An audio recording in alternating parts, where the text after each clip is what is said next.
Hey guys, what's up? Welcome back to another edition of The Fishing Teacher, and thanks for making a little time to check the video out. Much appreciated.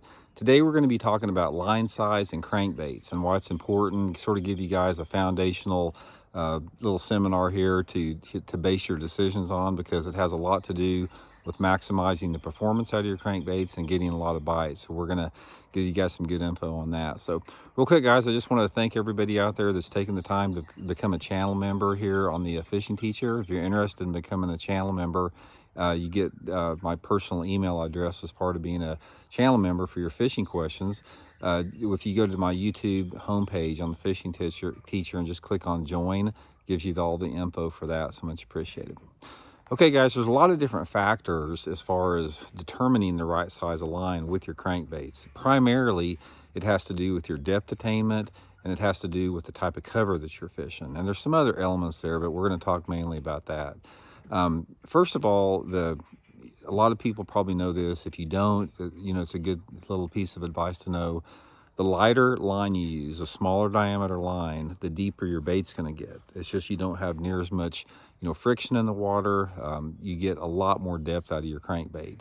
And for example, if you have a crankbait that runs, say if you're fishing it on 12-pound test line and that crankbait runs 5 feet deep on 12-pound test line, if you go to like 8-pound test line, that crankbait is going to run probably 2 feet less, and if you 2 feet deeper than if you're using it on 12. And if you're using like 20-pound test line, it's going to run like 2 feet shallower. Now this is all, there's nothing good or bad about that. It's all matching the situation to the conditions you're fishing. The key, guys, is you want to use the heaviest line that you can get by with and still make bottom contact, because bottom contact is key with the crankbait. If you're not hitting the bottom, you're not going to be catching many fish unless you're deflecting off of an object, we'll talk about here in a second. So sort of base that upon it. Say for example, if you're using a crankbait that says in the package it runs 5 to 6 feet deep on 12-pound test line, and you're fishing a rocky bank or something and you feel like you need to get down a little bit deeper, just drop down in line. And for all my cranking, I use Seaguar and Vizex fluorocarbon line.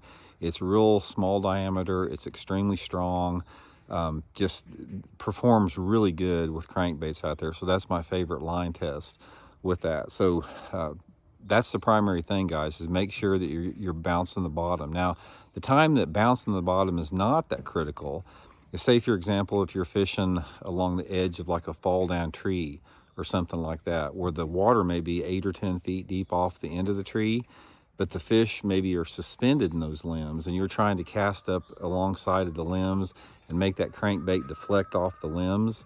In a situation like that, you're not really interested in the depth attainment, so you can go to heavier line with that. So let's say, for example, you got your same crankbait that runs 5 or 6 feet deep on 12-pound test line. You might put that crankbait on 20-pound test line, and that bait is going to run 2 feet less, but it doesn't matter, because you're wanting to deflect off the limbs and not hit the bottom, and you need that extra heavy line to get the fish out around any type of wood that the fish may wrap the crankbait around. Another situation with crankbaits, guys, that has a lot to do with it is around grass. If you're fishing a lake that has a lot of grass in it, it's the same as if you're trying to make contact with the bottom on a rocky bottom. You always want to be hitting that grass a little bit. You don't want to be digging into that grass. But say, for example, here's a couple strands of grass like this. You always want that crankbait to just barely be touching the top of that grass. So this is really critical for like a lipless crankbait or any type of crankbait you're trying to get down. Let's say you're fishing a hydrilla lake in Texas, and you see on your depth finder that the grass is coming up to about 6 feet of the surface. You want to adjust your line size to make sure that you get just the top of that, and you don't want to get deeper, or you don't want to come too far above it. Now, another thing with that is when you use heavier line, it takes up line quicker. So if you say, for example, if you got some 20-pound test Seaguar and Vizex on your reel, and then on another reel, the exact same reel, but you got 8-pound test line on there, each crank of the handle is going to take up line quicker.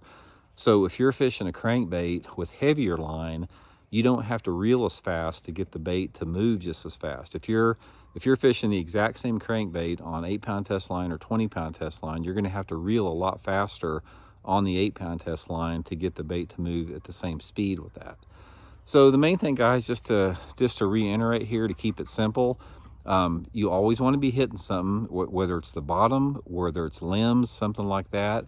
Adjust your line size where it allows you to hit that bottom, yet you still have the heavy enough line to get those fish out. You always want to use the heaviest line you can that doesn't interfere with the action of the crankbait or how deep it gets or the efficiency of the bait. So anyway, hope it helps out, guys, and we'll check later. See you.